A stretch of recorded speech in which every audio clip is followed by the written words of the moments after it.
জলকর প্রত্যাহার, মাত্রাতিরিক্ত কনজারভেন্সি ফি প্রত্যাহার, ট্রেড লাইসেন্সের ফি কমানো সহ একাধিক দাবিতে কোচবিহার শহরে 24 ঘন্টা ব্যবসা বন্ধের ডাক দিয়েছে কোচবিহার জেলা ব্যবসায়ী সমিতি।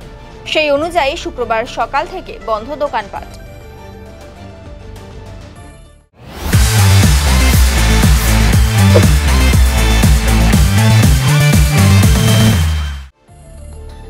এদিন সকাল থেকে কোনো রকম দোকান খোলেনি কোচবিহার শহরে ভবানীগঞ্জ, নতুন বাজারে সমস্ত দোকান বন্ধ রয়েছে।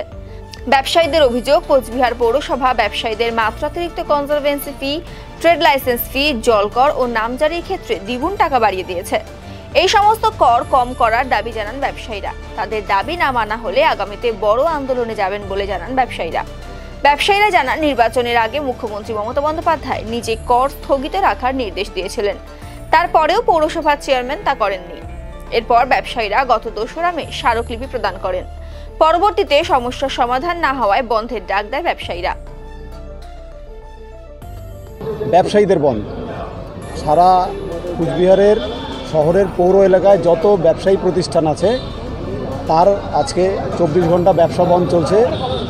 কারণ দীর্ঘ 2 বছর যাবৎ পৌরসভা কর্তৃক ব্যবসায়ীদের উপরে, ছোট বড় মাঝারি সমস্ত ব্যবসায়ীদের উপরে বিভিন্ন ধরনের মাত্রা অতিরিক্ত কর ধার্য করা হয়েছে।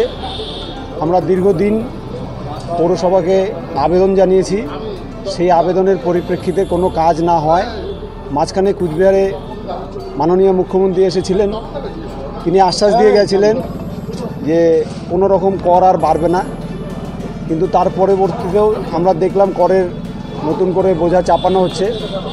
তখন আমরা বাধ্য হয়ে সমস্ত ব্যবসায়ীদের সিদ্ধান্তে আমরা আজকে 24 ঘন্টার ব্যবসা বন্ধ ডাক দিয়েছি এবং স্বতঃস্ফূর্তভাবে সমস্ত স্তরের ব্যবসায়ীরা, ছোট বড় সমস্ত ব্যবসায়ীরা এই বন্ধে অংশগ্রহণ করেছে।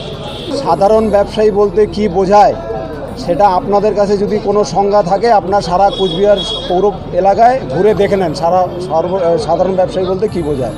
সেটা তাদের ব্যাপার। আমরা আমাদের দাবিতে অনড়, আমাদের দাবি না মেটা পর্যন্ত আমাদের আন্দোলন থাকবে।